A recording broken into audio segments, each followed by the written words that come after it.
All right. No, we have to do this. Happy birthday, Kirk. Thanks, Chuck. Happy birthday, Chuck. Thank you. And happy birthday, Chuck. I'm sorry I missed your party. I got to explain this story to all the listeners real quick because this is and a happy funny... birthday, Mark. Did you miss that text? Yeah. Damn, man. Hold on. This has been the biggest cluster birthday. Whoa. You didn't realize Mark's birthday too? No. Yeah. Are we just doing this? Chuck Within missed out the whole 3 group within chat. 11 days. 3 within 11 days. Oh, wow. Yeah, Chuck Happy missed the whole Happy group birthday, chat. Mark. Sorry about that. So What's the funny actual day? sequence. Sequence 6. of events here in the office today. You know, Chuck had his birthday party at the house and, you know, Kirk didn't show up. And so Chuck's like, Kirk, why don't you show up to my birthday party? And Kirk's like, I didn't get an invite. I didn't know about it. And so we go and we see the evidence. You know, Kirk's like, oh, I got the email, but the actual invitation picture didn't load. So he didn't know about it. And then, you know, Chuck asked, he's like, well, when's your birthday, Kirk? And I don't know what Chuck was getting at, but it sounded like he was going to like come like get paid back on you, like not show up to your birthday party whenever it is. I would never, but anyway. And Kirk said it's in 364 days. And Chuck's like, wait, your birthday party was yesterday? And we had this whole group chat yesterday that talked about it. And Chuck says he was hungover and sleeping all day. So The last person left my house at 4 a.m. Jesus Christ. And Mark sent his text at 6:35 a.m. So no, that's understandable. But And I got a response at around 5:30 p.m. yesterday. just it's like the Three Scrooges, this whole misunderstanding. The Keystone Cops. I'm glad you're here to make this all right. We're the thoughtful leaders in energy, and we can't even get a birthday. By the straight. way, when are we going to get a sponsor for the mugs? Oh, we need a mug sponsor? Hey, if Or you're something. out there, I will. Yeah, you got. I will even. Yeah, I will pour it into the mug. We will. Let's work on that. Let's work We'll on get some a mug sponsor. sponsorships. So what we got? What do we got on the docket? No, today? we got to start with this because since we're talking Keystone Cops, the Apple commercial. Oh yeah. So this Apple commercial. Did y'all see it?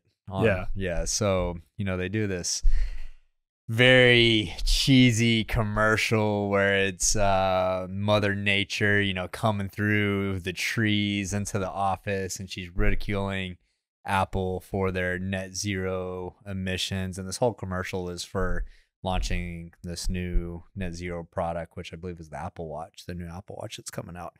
And anyways, I don't know if it was the chief ESG officer at Apple or head of environment, They whatever still the have one.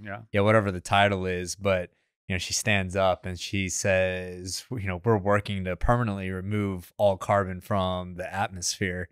And that part of it just stood out to me because Who's going to tell her? I posted over on Twitter this picture of a frozen great. Earth. It's just Earth frozen solid. And I was like, it's like, this is a picture of Earth when Apple removes all carbon from the atmosphere circa 2030.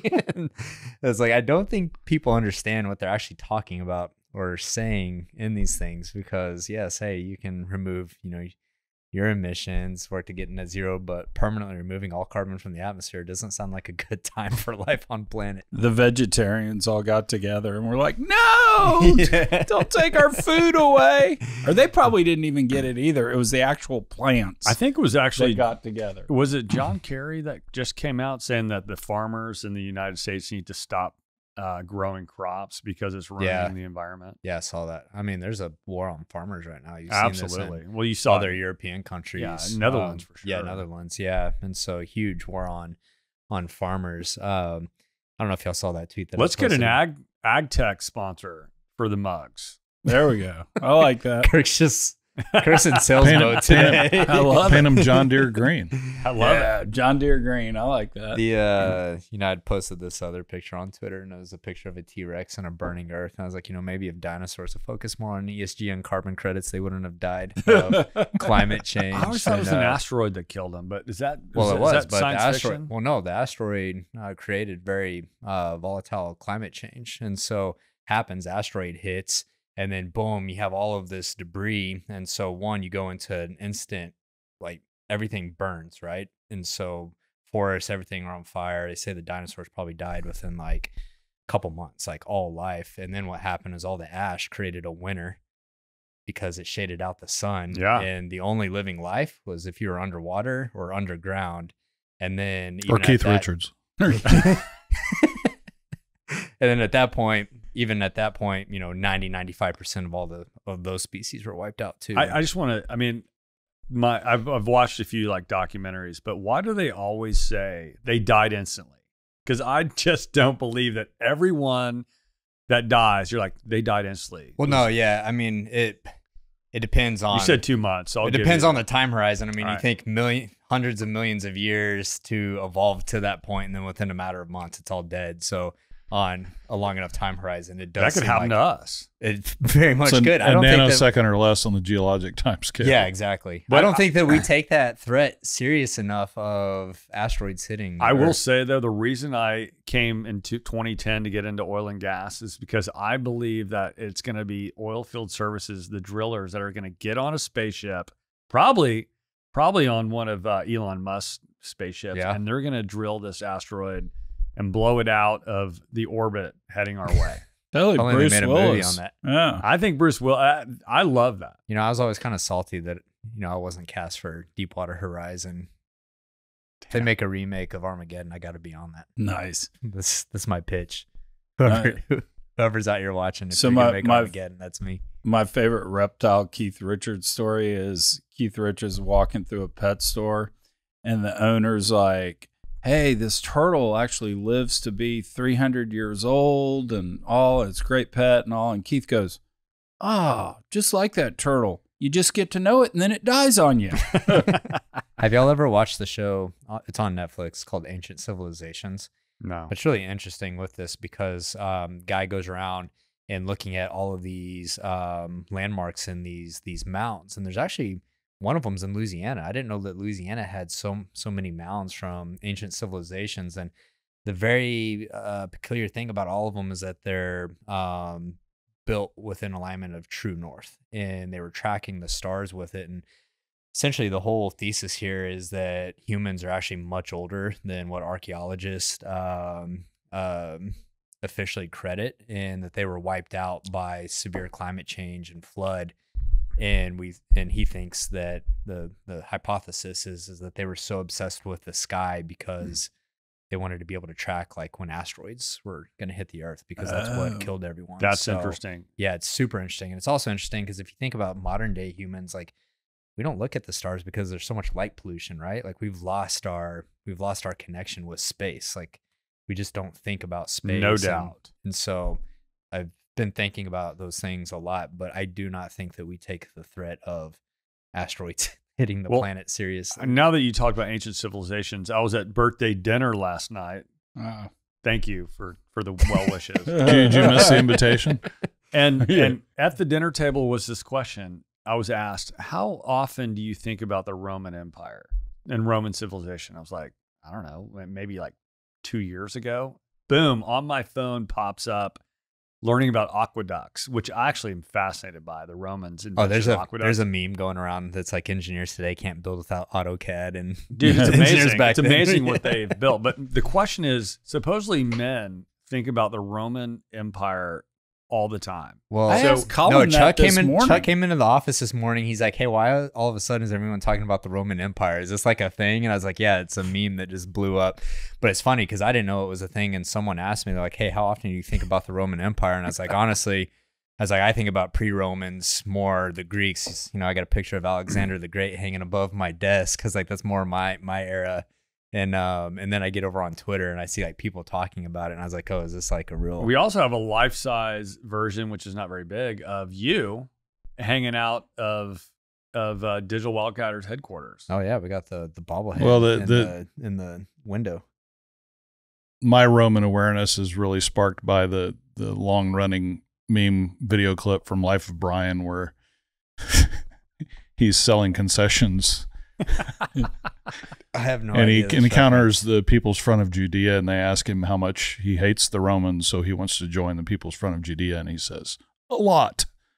So that was the only criteria to join the group. George Harrison financed that whole movie. I knew that. But you talk about the Romans and ancient civilizations, and let's tie this back into like energy and material science, because just recently, a couple months ago, I think we talked about it on BDE, but we discovered how the Romans made concrete. and it's better concrete than we have today. We did talk about this before. Yeah, I think we talked about self-healing, basically. Yeah, and so really just when you think about energy, material science, engineering, with the aqueducts, really interesting topic. War. We organize our army based on how the Romans did. Yeah. And I'm ripped like a Roman soldier. There you go. Okay, last thing. Chuck's like, okay, next topic. No. Last thing on Rome is the Romulus Augustulus, something like that, was actually the last Roman emperor in 476. And everybody thinks that was the collapse of the Roman Empire. It went on for 200 more years. They just didn't have an emperor. The Senate was basically running things, which is interesting. I didn't know that. I always kind of thought, boom, it just fell. But did you know Cleopatra was Roman? Yeah. Yeah, it wasn't just Egyptian. She was descendant of Alexander the Great's, one of his generals. But anyways, interesting stuff. Let's do this. IEA says we're getting rid of oil this decade. Are we done talking about Romans? Not quite. What they say? There was an FT piece. I call it a teaser that Fatih Birol, who's the executive director of the International Energy Agency in Paris, wrote teasing the forthcoming report on calling, and the word will was used, peak demand for fossil fuels within this decade. And so that was well covered. He was given a front page editorial within this page. decade, like by 202030. Yes. It was short on specific quantification, and also before the end of 2030. Yeah. We haven't hit peak wood burning yet, right? I mean, we're still burning more wood today for fuel than we ever have in the history of the planet. Well, and the OPEC Secretariat issued a press release rebuttal that was very thoughtful and long on facts, and pointed out really the danger of making these emotionally driven type of prognostications and really deflecting energy policy or distracting energy policy making dangerously away from the realities of what's going on in the world. That's the way I kind of summarize it. And so the FT, when I did a search, did not cover that. I love rebuttal. reading, speaking of GF, I love reading, the media from Europe. But it would be great if they would actually take a commodity position on this. Why don't they bet by putting money down on peak oil? Because the commodity traders are going to have a heyday with this forecast. It's a projection, not a forecast. So they're trying to basically say, we're trying to get rid of oil. And interesting, in the FT article, they go back and say, even with declining demand, there will be a need for investment in oil and gas supply due to the steep decline from existing fields. But they need oil and gas for energy security, which is funny because in another article published just a couple days prior, talking about how England's wind energy is in deep trouble. What they're saying is we need a lot more wind because of energy security. So it's kind of funny how like energy security is thrown around as a term that means something to somebody based on what the narrative is versus what the reality is. So finding this really interesting that we're talking about peak oil. I always think it's also interesting of the answer for non-dispatchable demand assets is more non-dispatchable demand. It's like, oh, hey, wind power is underperforming. What we need is more wind. And Yes, so right. Well, didn't the G20 effectively commit to a tripling of renewables, the vast majority by 2035, I believe, or maybe even 2030? I don't remember the specific statement that came out of the G20, but the vast majority of which will be wind and solar. And so we're going to talk here in a little bit about wind's continuing woes. Is the timing of this report coincidental, or is it? Well, let's talk about it now, because I mean, we made a comment before we started recording that I've just been amazed by how quickly higher interest rates have started to disintegrate some of these wind projects. And Chuck recorded a podcast with Robert Smith sometime last year, 18 months ago. And Robert Smith came on the podcast and said that renewables were a zero interest rate phenomenon. Well, absolutely. Basically a call on interest rates. Yeah. And I mean, right, interest rates go up, game over. It looks like he's right in that assessment. And then, you have these like projects like in the North Sea that are getting the blocks aren't getting auctioned on, and companies are calling on federal governments for more subsidies, and like that doesn't seem like a good plan for building a business. Seems like a story a week. And so there's 3.5 factors attributed to why peak oil, going back to that. Number one is the rise of clean energy technologies. Why are clean energy technologies on the rise? Zero interest rates. Mm-hmm. I mean, and government jack. And government jack. Well, yeah. Why interest rates rates are actually rising? But even on that front, I mean, renewables aren't displacing oil and gas right now. I mean, it's clear that they're additive to oil and gas. So number two reason in their projections, structural changes in China's economy, which is hilarious because they're basically saying that China's going all electric, which China's also building more coal plants, 1 a week, than anyone in the world. 2 per week. Sorry, 2 per week. Third, and this is the major kicker, the global energy crisis. What does that mean? What does that mean? And then the half I was one, hoping my camera was off. Y'all were like, what? What? And the half one is Europe's shift away from gas after Russian invasion of Ukraine. I don't think, so we talked about this earlier. I was like, Europe's just going, we got to get rid of gas because the only source of gas in the world is Russia. No, they've been buying LNG like crazy. The fact is they're dependent upon Russia for gas, but I see that as a half point because that's not a real issue. And moving away from gas because of this little war, I just don't think is a valid reason, but it's definitely a speaking point. Well, more fundamentally, and I was thinking about this over the weekend as I digested what is coming from the IEA, the numbers of people that will be added to the planet between 2020 and 2050 are not trivial. It's 1.9 billion people. 1.2 billion of those will come from a handful of countries in Africa, and the rest are coming from Asia. And so India and China. Right. And so the ability within that time frame, much less between now and 2030, to really leapfrog to a lot of which is still theoretical or unproven commercially scalable concept, and do it cost competitively, accessible, and abundantly it seems like on cursory inspection that it's the prediction and the thesis are dead on arrival. And this is why this all matters. Let's pull all of this together. This is why it matters. We ignore CO2 in the atmosphere at our own peril. We really do. I mean, there is some evidence that it's causing increase in weather, climate, all that. So we do need to be thoughtful about that and be aware. Like I said, we ignore it at our own peril.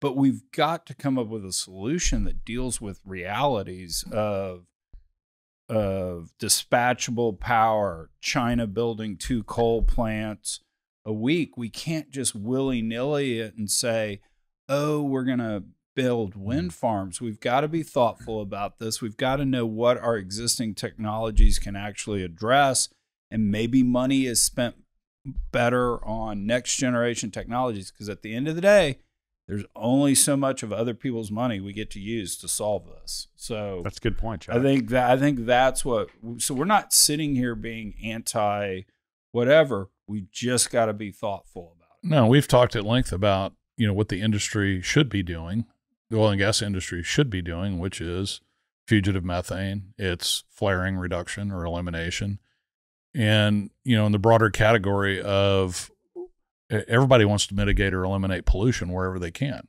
And if emissions is pollution and there's a practical, economically viable way to do something with fewer emissions or lower emissions, then we should do that. And we've tackled this emissions problem before. Remember acid rain? Yeah. Do you even know what acid rain is, Colin? Yeah. What is it? Love Canal. Oh, yeah. That was technically, PCBs, I don't know. right? Technically, I thought you were asking I mean, if I heard is that of it. something you remember as a? I remember hearing about it, but I don't know technically what acid rain is. You were like a kid. Yeah. It was it was almost before your time. I mean, Yeah. so acid rain has been dealt with because of emission standards and some other things. Yeah, but the thing is like, people bring that up a lot. It's like, oh, it used to be acid rain and the ozone layer, but we actually fixed that by banning CFCs and aerosols. And so that's we did it with cap and trade on the industrial Midwest. But we'll never have an air conditioner in our car even remotely close to as cold when we had those damn things. Oh man, they were great. Yeah. I don't remember. What if we spent $1 trillion putting together technology and giant scale vessels to go out there and start making headway against the giant plastic island that's floating in the Pacific? It's actually the biggest fucking problem. That's a huge issue. Is plastics. Did y'all see this study that came out? And this isn't a new thing because I went and looked at it, but talking about how essentially there's a I don't know if it's a chemical reaction or if it's molecule. I'll have to go.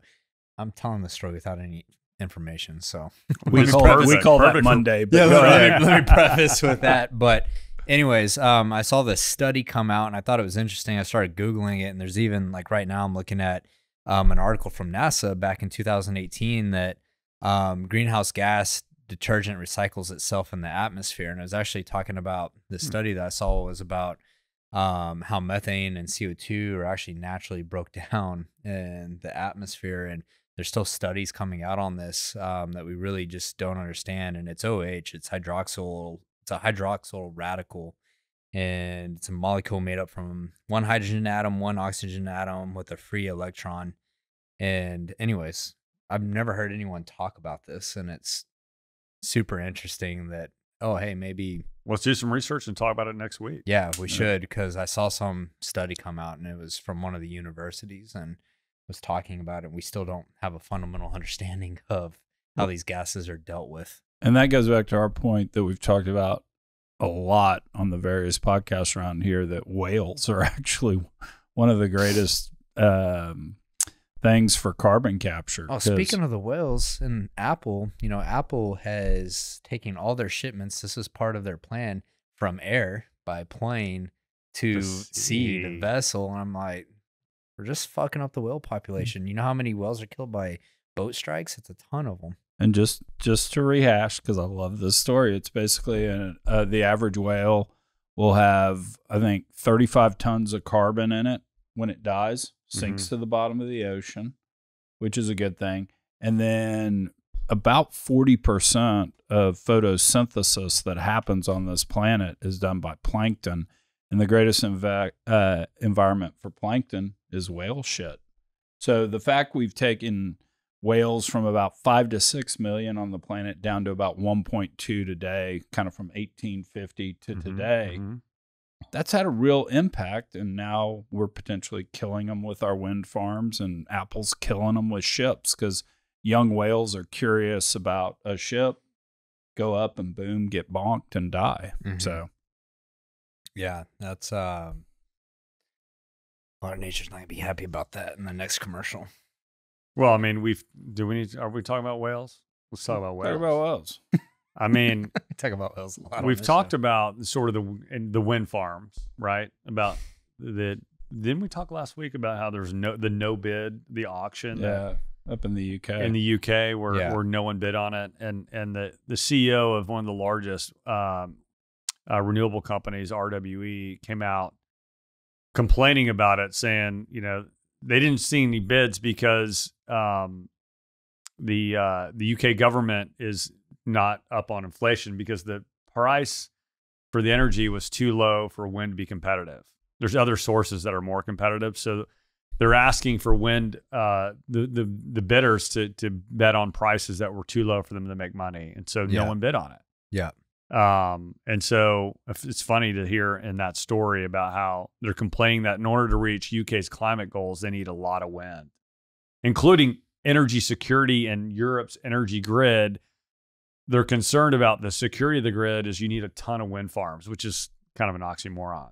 Yeah. What they don't talk about, and one of the things we were batting around, is about how wind farms offshore are killing the whales. Mm-hmm. You know, one thing I think that's funny about what you just said there is people don't want to bid on it because of the price, but all you hear from renewable advocates is how it provides cheap electricity. And I've always thought, I'm like, that doesn't seem like a great business if you have to put billions and billions of dollars into this infrastructure, and your sell point is it produces all this cheap electricity. Because I'm like, how do you make money off of this? Let's get Senator Warren on this. This sounds like price gouging to me. The kind of the nail in it, at least from the skeptic side, at least Doomberg is calling the nail in it, was in yesterday's piece or Saturday's piece called Windbaggery, right? They're calling essentially for the total collapse of wind for this and other reasons, but they also cite in particular the whale aspect, because NOAA came out earlier in the year and its scientists basically said may have an adverse effect on whales and other marine mammals, but it won't kill them or otherwise impact kind of their long-term fundamental well-being. And there's a documentary, I forget where it is, there's a link to it in that Substack, that Michael Schellenberger pointed out in his podcast, that there is definitive proof, and this is what was implied or explicitly stated, definitive proof that there's been a cover-up in a campaign of lying to mitigate any correlation of the increased whale deaths, which you're in the thick middle of it this summer on the Atlantic coast. Well, what's crazy about and wind activity, whether it's the increased vessel traffic or the sound profile of wind operations offshore. Well, what's even crazy is someone pointed this out to me on Twitter the other day, because I was talking about whale deaths up in the Northeast in the Atlantic. And they're like, hey, where are you getting your numbers from? Is that from NOAA? And I was like, yeah, it's from this report. And they pointed out that there's this footnote in that report that essentially says that the whales could just be migrating differently and hanging out somewhere else. And you start to look at like scientific organizations like NOAA, and even if, you just take out any malicious activity of hiding data or anything like that, I mean, remove that, it's like we don't actually understand shit about anything, and right? Don't know what's happening to the whales. Or I'll link to a blog I wrote in February on this, and I talked specifically about the baleen whales, which use sonar they emit low frequency sonar to communicate, blah blah blah. But when you construct an offshore wind farm, you use sonar to figure out exactly where you want to locate the pilings, etc. Mm-hmm. When you actually construct an offshore wind farm, you not only use sonar again, but you're also popping those loud guns. Mm-hmm. You're sending these seismic guns down below to make sure that where you decided to drill is actually the best place to drill. Those two aspects in and of itself, we know already fuck whales up. Yeah. And so maybe it does move the whales, but once a wind farm's constructed, you've got substations underneath the ocean. Mm-hmm. You've got those cables. And there are articles and there's been proof that the whales have problems with those, because anytime you have high electric current running somewhere, even though they're shielded, you still get noise. Yeah. And that noise impacts animals. Yeah. And so those three things are not good for the animals. I don't know why everyone's trying to hide it, because we know it's it's known. That's what people gaslight you on Twitter. Like, oh, it's not a thing. I'm like, we know this is a thing. And not like, just with like the boats, Navy like, knows. The Navy knows. Navy their knows sonar screws up whales. They know that. Yeah, we know use that. Use the term pilings in the driving process. It's not a quiet process. Having driven drive pipe offshore, we talk building these large scale wind farms. You're doing a lot of that over a long period of time as well. Are you a pipe driver? I was. No, we're getting to that later. Damn, in the show. Certified pipe driver. So hey, we're talking about price. Hold on.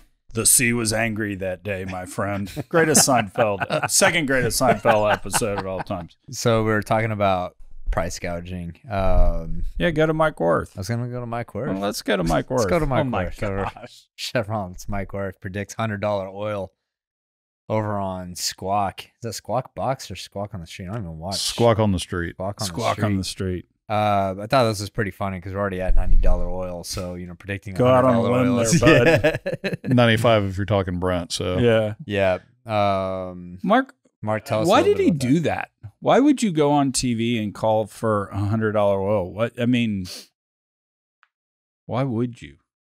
Look, I think it's probably, this is an opinion, in the background, the administration has been once again calling refiners and producers to make sure that the whole system from an inventory and supply chain standpoint is quote unquote stable. I picked that up. I think it was a Reuters piece that there's an active calling campaign now by the administration because they see what's coming with respect to where we are now on inventories, which is certainly below a year ago and below 5-year levels. And so we talked about it several weeks and months ago that the market's waiting on the show me. Well, here's the show me on inventories. We had a kind of counter seasonal week last year, last week, both in crude and gasoline and distillate, but on an absolute basis, we're seeing levels where,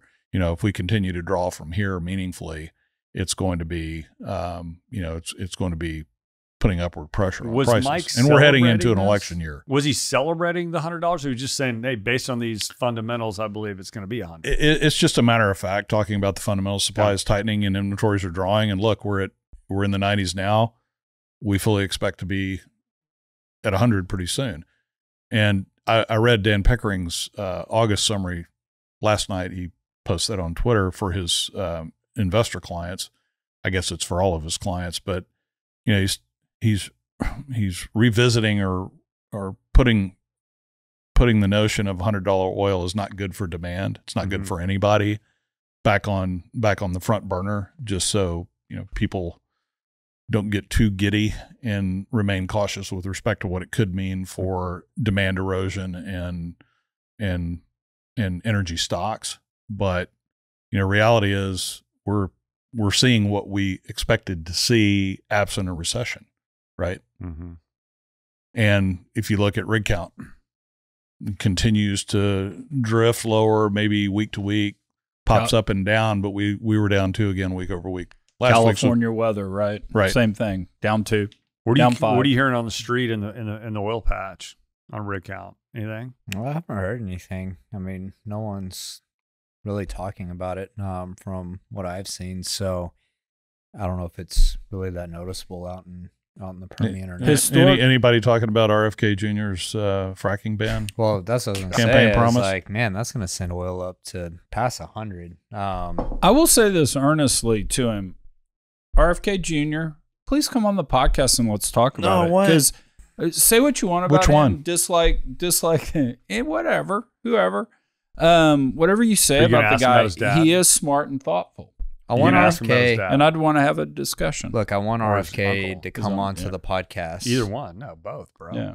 Not as like, aha, I got you. No, not at all. But I just want to have a thoughtful conversation about energy because here's my thing. If you're a politician, especially a politician that's running for president of the United States, you can't speak with authority on topics that you haven't really dove into and talk to people. And here's the thing about the internet is that there's no excuse to be ignorant on these topics because RFK could put out a tweet, hey, I want to talk to subject matter experts on energy, and boom. Scott Sheffield. Yeah, you could have 20 people. You could have 20 people lined up, and if RFK wants to go out to the oil field out in the Permian and see what it's about, we can make that happen. And so anyways, he writes this whole Twitter thread. This was his 10-point plan to fix the plastics pollution crisis. So back to talking about plastic being, a huge issue in the world, which I very much believe it's one of the biggest issues in the world. Isn't it 9 rivers in China? Yeah. Basically. No, the biggest contributor to the plastics island is the Philippines. It's the Philippines, okay. Damn. But the amount of like microplastics that we're consuming too, it's a problem. We're way too dependent on plastics. But anyways, so we're all good. We just had a little glitch there. Power surge, but we're still recording on everything. So this was his mess up my sonar. This is his 10-point plan. Y'all want me to read it out? It's all little quick things. But he said, I'll support an ambitious international plastics treaty. I will act to restrict hazardous plastics and chemicals. I'll promote a national bottle bill. I'll nationally coordinate an extended producer responsibility system for packaging. I'll move to modern recycling facilities. I will strengthen closed-loop recycling systems. And then here's the fracking. I will ban fracking, which provides the feedstock for most of the plastics produced in the U.S. And that's a big deal that he acknowledged that. Because, I mean, most of the world doesn't understand plastic comes from petroleum. Well, okay. What? Yes. But listen, someone asked me, they replied, and they said, is this true? And I said, yeah, it is true. I said, most products in modern day life, including plastics, are derived from petroleum. They're petroleum based. And the guy said, yes, I understand that. He said, but does the feedstock for most of the plastics in the U.S. come from fracking oil? And I was like, oh, no, it doesn't. I was like, you're right. I was like, that isn't truthful. I said, it's a global market. I said, actually, we export most of our light grade crude from fracking and import a lot of heavy crude. Because our refineries are set up to handle heavy. Yeah, so the way he interpreted it is that 40, 50 years we like Venezuela. Well, but let's not forget natural gas in the plastics value chain as well. Yes. But well said. To say that plastics are a direct result of only fracking oil and gas isn't correct. Like, you could get rid of fracking and plastics are still going to exist, right? And one of the tangents I will take the liberty of going off on plastics is looking back to the global response, the medical community's response to the pandemic. Would we have wanted to take that on without the huge miracle that is plastics and PPE? You don't have syringes, surgical equipment. You can ask the same question about diesel and jet fuel and gasoline, et cetera. So let's the problem is not the plastics themselves, but it is the lack of rigorous disposal practices. And it shouldn't surprise anyone that countries and economies that have more to worry about, like the Philippines example as being the biggest contributor to Pacific plastic island, than plastics pollution mitigation. I actually disagree with that. I do think that plastics are a massive problem. It's not just the disposal of them, but it's single-use plastics. Like, I was in HEB the other day. This pissed me off. I'm in HEB, and they have a little wedge of watermelon for sale. And it's in a little what? A little wedge of watermelon. Like, you're just like cut out a little piece of watermelon. Yeah, and it's in a plastic container. And I'm like, this is fucking ridiculous to have single-use plastics like this. And then I'm a big believer that the sudden increase in infertility rates is due to microplastic ingestion. And so I think that there's two facets to the problem. One, how much plastic that we use, and then two, how we actually dispose of it. Well, it's the purposing of the plastic. So I don't think we disagree that much. Okay. So I think the kind of overuse in the micro packaging is beyond silly. Yeah. In examples like that. Yeah. Right. So it takes on it takes on this life of its own. It's like it's got its own fucking skin. That's what it's for. Well, it takes on this life of its own where now it's not, and we've talked about this as well as it relates to fossil fuels and emissions. The narrative has moved from capturing emissions from fossil fuels to the elimination of burning of fossil fuels altogether.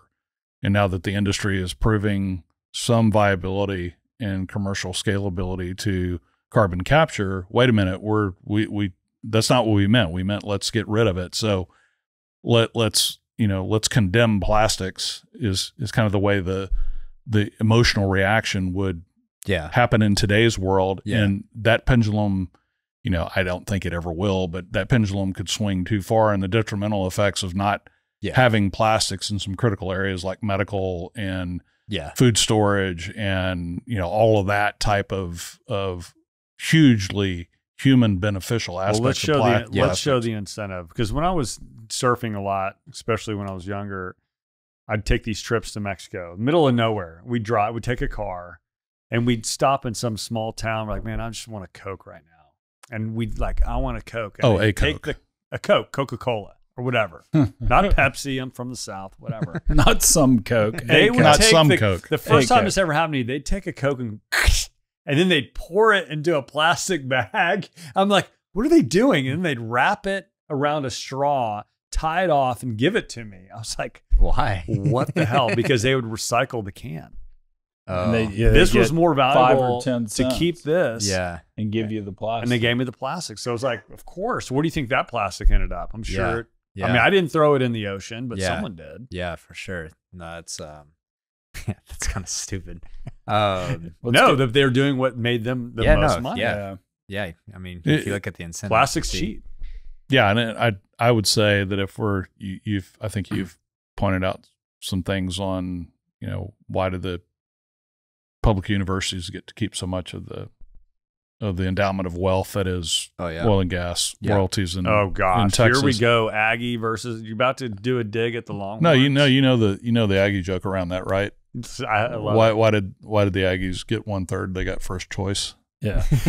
I don't think everyone on this listen to the podcast knows, but most of the University of Texas and the whole Texas university system, which includes A&M, receives a massive amount of wealth from University lands. university lands, which has a lot of oil and gas. Not just oil and gas. There's all kinds of revenue. Timber, everything. Diamonds. We don't got to go on a rant about it, but yeah, I've gone on a rant The about it. Aggies got to vote first. So anyway, RFK, if you're listening, please come on the podcast. Love it. The finishing point was if there is a kind of redistribution of wealth for greater good, I'm much more in favor of that transfer from wealthy countries to help poorer countries do things like mitigate plastic pollution. We need to debate the redistribution of wealth for any purpose on a show. Well, I mean, it's still that's something I'm super passionate about. Like with university lands, is that that money is extracted. University is the people. That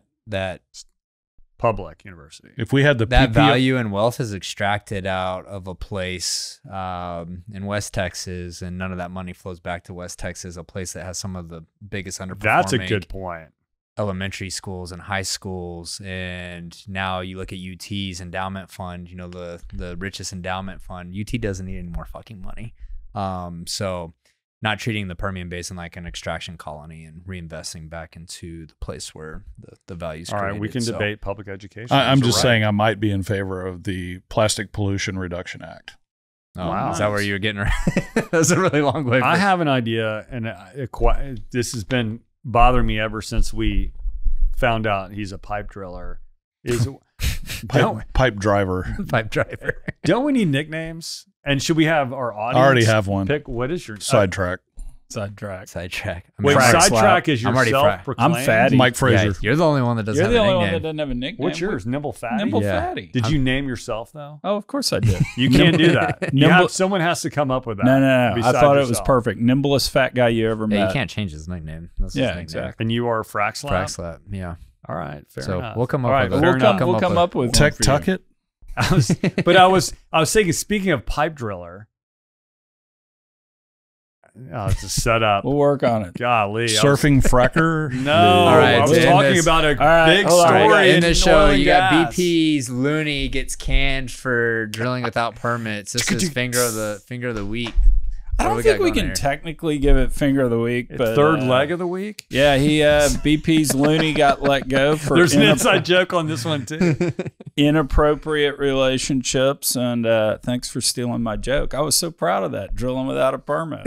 Wait a minute. Maybe I'm gonna get a tight hole somehow. Let me think back of that. I'll tweet that one out. He didn't at some point. retire or resign because of inappropriate relationships. Because in BP's code of handbook code, whatever it's called, it's okay to have relationships with other people within the company. What he did was he lied to the board about the nature of those relationships. Okay. Or He that they didn't were- disclose them. He didn't So disclose the tight hole joke really is true. So to There we go. be clear, this wasn't any sexual misconduct in terms of sexual harassment or rape or anything like that. They were consensual relationships that were just with BP personnel. Is that correct? It's been fairly cryptic in terms of the details. So, okay. And it is coming from I think if it was of that nature, you probably would have heard about it. Yeah. Okay. So my story on this, I'm running, Kane's private equity funds.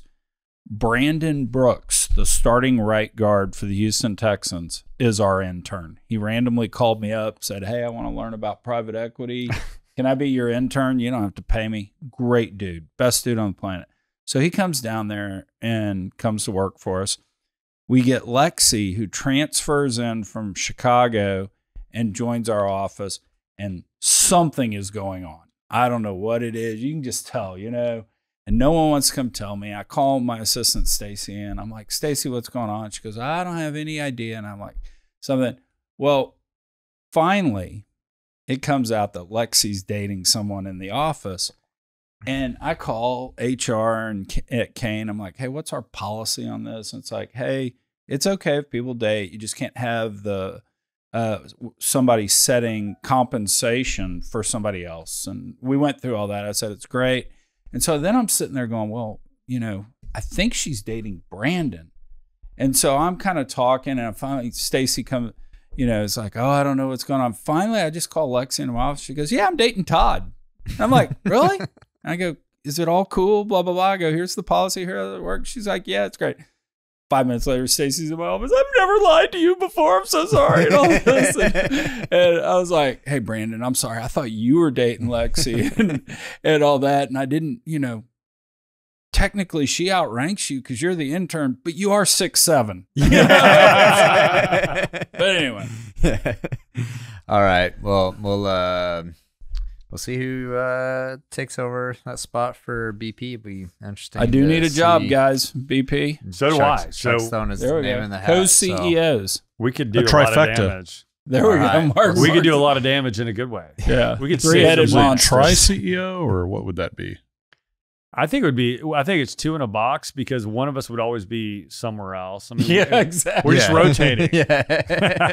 Rotate depending on the week. All right. With that, we'll sign out. We'll see y'all next week.